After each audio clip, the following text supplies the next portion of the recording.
And we are rolling, baby, with the Berman Method Podcast. Dr. Jake Berman here with my beautiful co-host. Oh, so kind. Jenni Berman, physician assistant. This is the Berman Method Podcast. We're David going against Goliath. Goliath being the corporate medical system, big pharmaceutical companies, the health insurance companies choosing profits over patient outcomes every single time. They are businesses.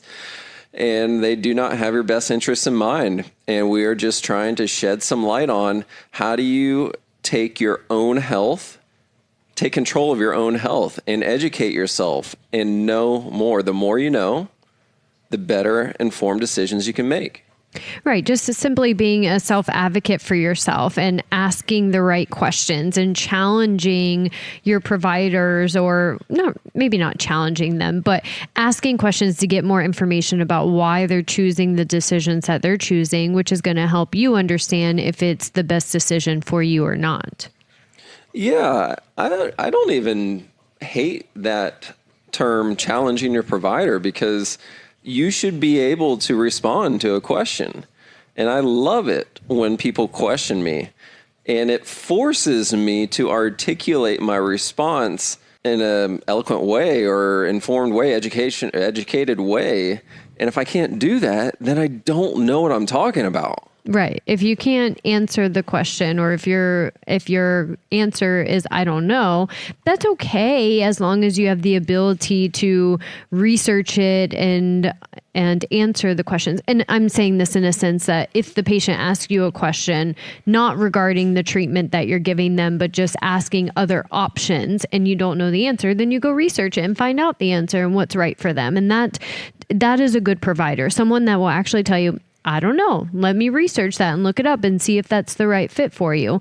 But in terms of when they're treating you and telling you what to do or what to take or why you should be doing something, ask them why. Ask them to explain their thought process behind it, or the physiology behind it, or just more information about why they want you to do that. Love it. Absolutely love it. So continuing along with our Berman Health Club motto of trying to help seniors transform into ultimate boomers so you can arrive at 80 feeling 60, one of the number one things on the physical side that has to be acknowledged, you got to give attention to this, is balance. We talked a little bit about this on the previous episode, where you have to be able to stand on one leg for at least 10 seconds. Ideally, you should be able to do it for 60 seconds. And if you can stand on one leg, both sides, each side individually for 60 seconds, you don't have a balance deficit. Right. And being able to balance on one leg and not the other is not good enough. Correct. Which happens so commonly with people, where they have a good leg and then they have a not so good leg. Yes. Now, here's the cop-out. This is the most common cop-out, is I don't have good balance. Mm-hmm. It's the most common thing that I hear is I don't have good balance. That's a reason for not being able to do a lot of things, is what you're saying. Yeah, or just question or challenging somebody on their balance. Let me see you stand on one leg, and they can't do it for even 2 seconds. And they immediately say, I don't have good balance. And I said, okay, well, why don't we make it good? Right. And it's one of the biggest misconceptions in America, at least. I don't know anywhere else, but at least in America, it's one of the biggest misconceptions that if you had bad balance, you're stuck with it. You're right. That it can't be fixed. Yeah. And that's not true at all. Balance is, out of everything that I've ever worked on in my physical therapy clinic, out of everything, back pain, knee pain, neck pain, shoulder pain, rotator cuff, plantar fasciitis, everything that I've worked in my entire career, balance is the one that responds the fastest. Right. Can improve quickly with a little practice. Yeah.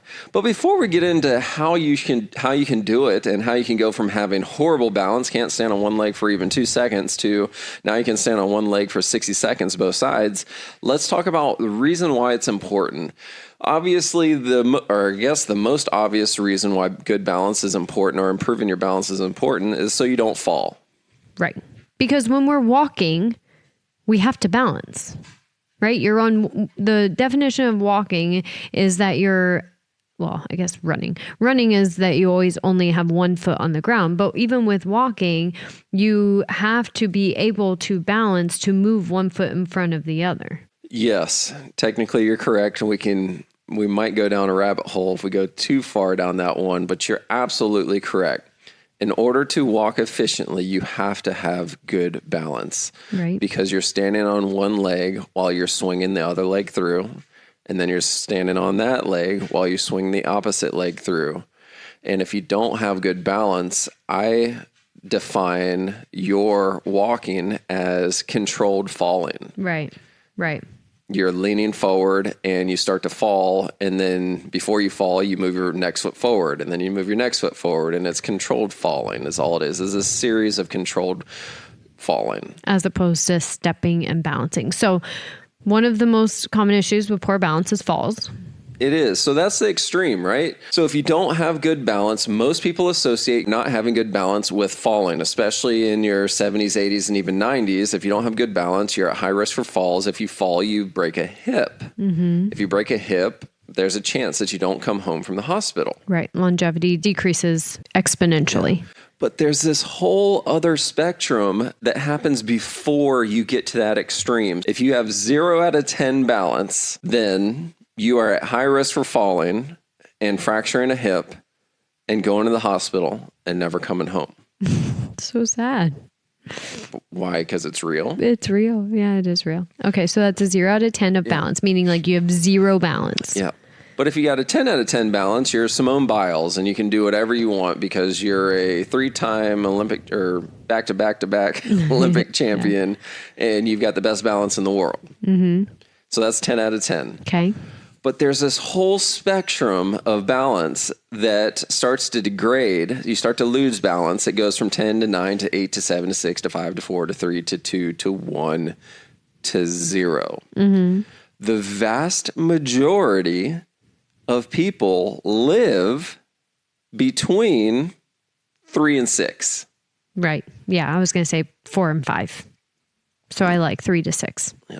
Between 3 and 6, there's a lot of people, especially 50 to 60 to 70-year-olds that live between 3 and 6. Right. And they don't even know that their balance is not good. You have no idea. Take a 75-year-old Sally. If you didn't test her, she would probably define her balance around a 6. Right. But then I say, go ahead and stand on one leg, and she can't do it for 5 seconds. So it's like, oh, actually, it's a 3. Mm-hmm. It's not a 0, but it's not an 8 or a 9 where it should be or could be. Okay. But then you take somebody that's 40 years old, right? When's the last time you intentionally stood on one leg? I shouldn't ask you because we do it regularly. We do it regularly in our workouts, with our kids. Yeah. Yes, that's us, though. But look at the average 40-year-old. When is the last time the average 40-year-old stood on one leg and started looking around? Brushing their teeth. Just that's anything. The most common that we will recommend. Brush your teeth. That's a solution. We're not getting to solutions yet. Okay. Simmer down. Yes. Simmer down now. As far as a 40-year-old, standing on one leg, probably not often. Yeah, you just don't do it. You don't do these things because it's not a normal part of living anymore. Like when you're a kid, it's a normal part of living. You're playing. That's true. The girls are spinning constantly on one leg, aren't they?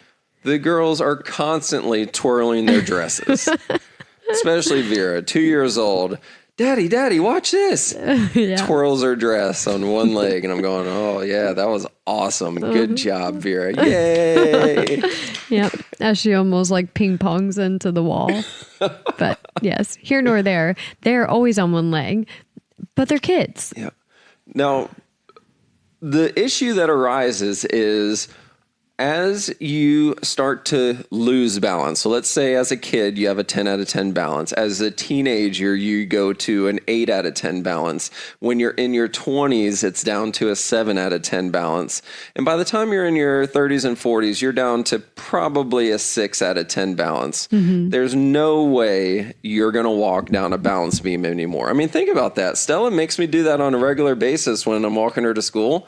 is we get right to the school and there's a sidewalk there. Right. And the curb is painted yellow. And she goes, Daddy, walk down the balance yellow. beam. Yeah. Yeah, the balance beam. And I'm like, I'm doing it every single day that I walk her. I'm going, yeah, I can still do this. I feel good about this. Right. I would consider myself an 8 out of 10. Okay. Yeah. Wow. We'll get you up on a high beam then. I would do it. I'm not doing flips off of it. I mean, that might take me a week or two to practice. Yeah. It's just your center of gravity. That's all. Yeah. But to get back to the point here, as your balance starts to degrade, and when you're in your 40s and 50s, it's officially down to a 6 or a 7 at best. Your brain knows this. Your brain knows that your balance is not as good as it used to be. And your brain subconsciously is so much faster than you are consciously, meaning that it will not allow you to do certain things subconsciously, and you don't even think about it consciously. Right. So what happens is your movement, your overall movement becomes more linear. Yes. Understood. Front to back. Front to back, meaning that I'm going to go from bouncing off the walls as a kid, as Stella, to now I'm going to just move forward. Minimal side to side, definitely not spinning around, pretty much just going forward. And this is a perfect analogy of if you boil a pot of water and you throw a live frog in that boiling pot of water, he'll jump out. Yes. Just jump out. But if you put that same frog in a pot of lukewarm water, not even lukewarm water, if you put the same frog in room temperature water and you gradually increase the temperature of the water, it'll just stay there. It will stay there until it's ultimately boiled to death. Because it didn't realize that it was happening because it was drug out over such a long period of time. That's the same thing that happens to us on a physical level. Got it. We don't recognize the changes occurring as they're occurring slowly. Yep. Then the next thing you know, you're 63 years old and you trip over a curb, you fall and you fracture your humeral head and you're like, oh my gosh, I have bad balance. No. Your balance has been going downward for 30 years now. Right. And we haven't been doing the right things. You haven't been doing the right things. So that's all the doom and gloom, right? Can I ask you a question? Yes, you're allowed to ask me a question. Another question since I just asked you a question.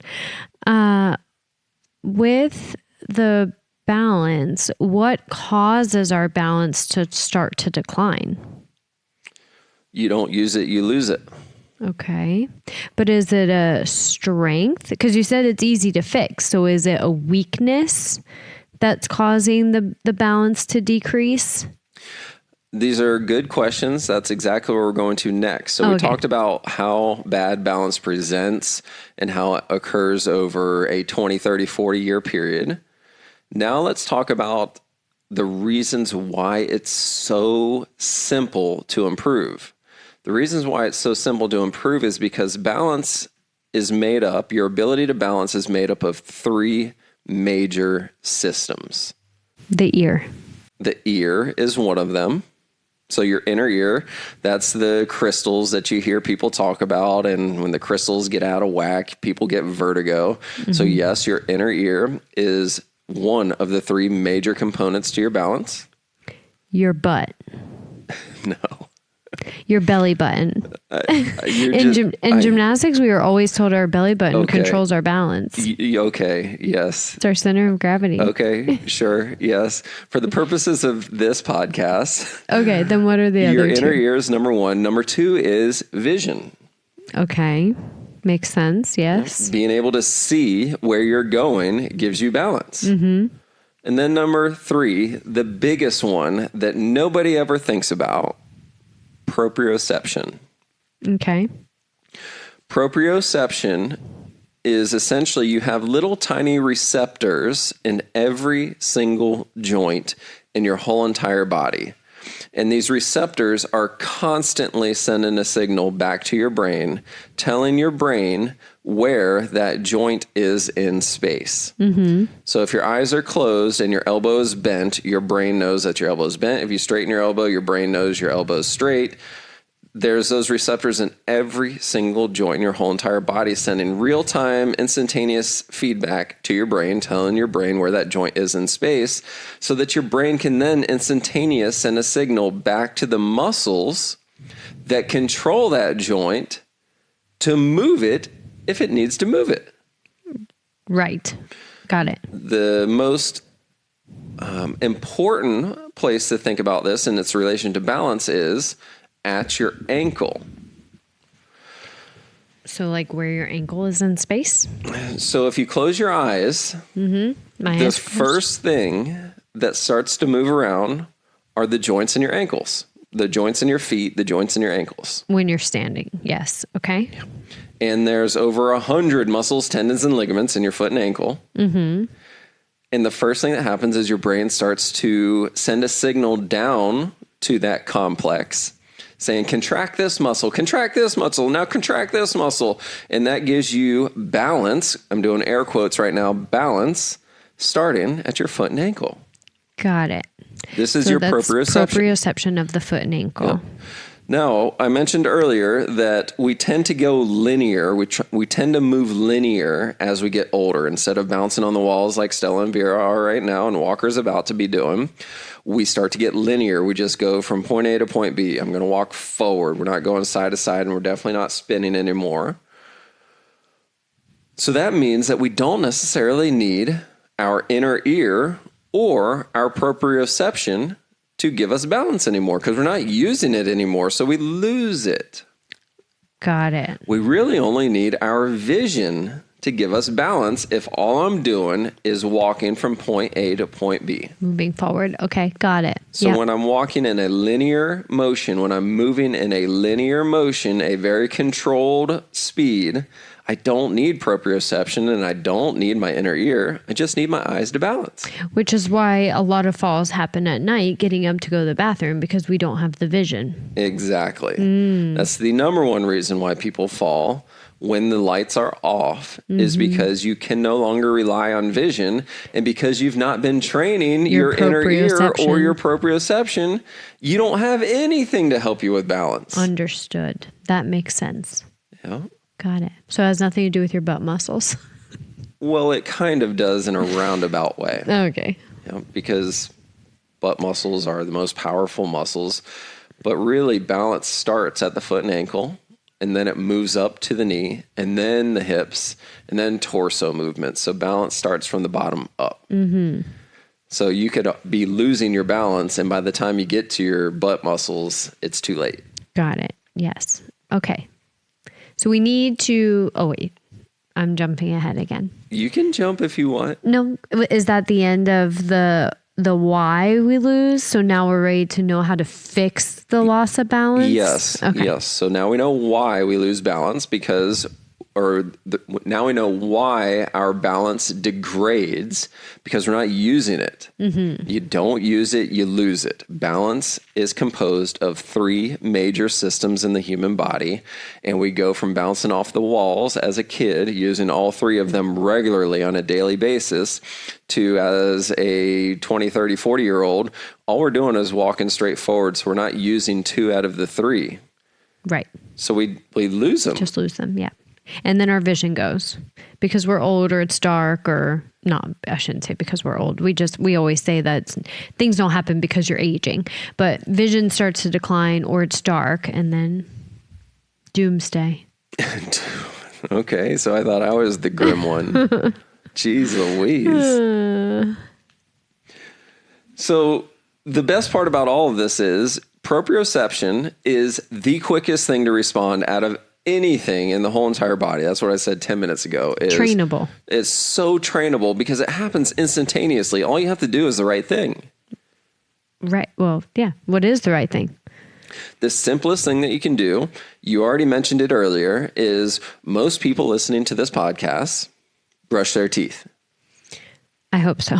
Twice a day. Quit stealing my thunder. Oh. Most people listening to this podcast brush their teeth. Yes. Most people who brush their teeth at least twice a day. Yes. And usually, most people who brush their teeth twice a day are brushing their teeth twice a day for 2 minutes each time. Yes. Thank you for not stealing my thunder that time. You're welcome. The simplest thing that you can do, if you can stand on one leg for 0 seconds right now, the quickest way to be able to stand on one leg for at least 10 seconds, 30 days from now, is every single time you're brushing your teeth. Stand on one leg for 60 seconds using the alternate hand that you're not brushing your teeth with, just using the fingertips in that alternate hand to touch the countertop. To help you balance. This is the key. You don't improve your balance by trying to stand on one leg with zero assistance, flailing around, losing your balance and having to put the other leg back down. That's not how you improve your balance. Got it. Yes. So stand on one leg, put one leg in the air, like at your ankle. Yeah, just pick it up off the floor. Brush your teeth with your dominant hand, your right hand. If you're brushing your teeth with your right hand, then use your left hand fingertips on the countertop just to help you balance. Yes. The reason why you want your fingertips there is because you don't want to be flailing around. Right. Then you gradually decrease the pressure through your fingertips. Not picking your fingertips up off the counter yet. Just decrease the pressure through your fingertips so that you feel your foot and your ankle working around. You should be doing this barefoot, by the way. Yeah, no hokas. Oh my gosh, don't even get me started on hokas. I'm going to record a whole nother podcast on hokas. What a joka hokas are. Hoka the joka. We have a friend that will always do the shoe test in front of Jake. He'll take his shoes off and do the shoe test and mimic Jake's old YouTube video talking about shoes and shoe shopping. It's hilarious. My gosh. Okay, anyways, barefoot. Hokas and on clouds are the worst. The worst. Let me repeat it again. The worst. So yes, you're doing this barefoot. Stand on one leg, left hand, fingertips touching the counter for 60 seconds, and then switch legs for another 60 seconds. And you're doing that twice a day, every single day for a month. And you're gradually decreasing the pressure through your fingertips. A month later, you're going to be able to stand on one. You should be able to stand on one leg for a minimum of 10 seconds. I've had people go from 0 seconds being able to stand on one leg for 0 seconds to being able to stand on one leg for 30 seconds in a month. Mm-hmm. It's the quickest thing that you can improve upon. Right. 1 year from now, there's no reason at all why everybody listening, assuming there's no physical ailments or whatever, if you just got normal anatomy going on here and you just got bad balance now, there's no reason at all why you should not be able to stand on one leg for 60 seconds a year from now. Right. Zero reason. Just practice every day, twice a day, 2 minutes, 1 minute on each leg. I don't even like practice. Let's change that word. Just train it. Train, not practice. Yeah, because this is a train. You got to train your proprioceptive system to wake up. Mm-hmm. You know, because we're not building muscle strength and endurance or anything. We're just waking up the muscles that you currently have and getting them to utilize themselves. Yes. Awesome. So we need balance for longevity. If you can't balance on one leg for at least 10 seconds on each leg, both legs individually, not just one of them. If you can't balance on each of your legs individually for 10 seconds without holding on, you are not the ultimate boomer. So you better start working. You're not the ultimate boomer, but more importantly, I mean, look at what they did in the Blue Zones projects, right? So if you're not familiar with the Blue Zones projects, what they did was they looked at various places around the world where people were regularly living over 100 years old. And they were looking at what are the things they have in common. And one of the things that they found in common in these quote unquote blue zones was they had a sense of purpose. The seniors had a sense of purpose. For example, in one zone, a lady, her job every single day was to go out to the garden and pick vegetables out of the garden for the family to eat. So that was her job. She had to go out to the garden at 103 years old, bend down, get down on her knees, get back up again with vegetables, bring them in for the family to eat. Did she have shoes on? Probably not. I'm serious. There's no way she had shoes on. For these areas, the blue zone areas, most of them didn't even wear shoes. No, because a lot of them are third world-esque, not necessarily third world countries, but very minimalistic areas. And no, not wearing shoes. Right. So this 103-year-old woman, I would almost put money on the fact that if I were to test her, she'd be able to stand on each leg, one leg each side, for a minimum of 30 seconds, because there's no way that you could be able to perform that task if you didn't have a good balance. Right. Right. To be able to get back down and get back up and stand up on one leg. I mean, when you get off the ground, you have to be essentially standing up on one leg. Exactly. To be able to get off the ground. And a little teaser, that episode is going to be coming up here very soon, talking about getting down on the ground and back up again. So there's a little teaser. But for now, let's just stick with balance. And here's the quickest thing. Here's everybody's take-home message right now is stand on one leg, barefoot, and see if you can make it for 60 seconds. If you can't, now we have a goal. There's zero reason why you should not be able to stand on one leg each side for 60 seconds. And it's just part of your daily routine because you're already brushing your teeth. So just work it in your daily routine to stand on one leg. Yes, we're not adding anything because you're not multitasking. You shouldn't be scrolling through Instagram, brushing your teeth. Just brush your damn teeth and improve your balance. And make sure you switch legs. And switch legs. Okay. 1 minute on each side. Got it. Good? Awesome. Like it? Subscribe. Hit subscribe. Like. Yeah, share. We haven't said that in a long time. No. Share this episode with somebody that you know does not have good balance. Like everyone. Yeah, everybody. Share this episode with everybody. Okay, ciao for now.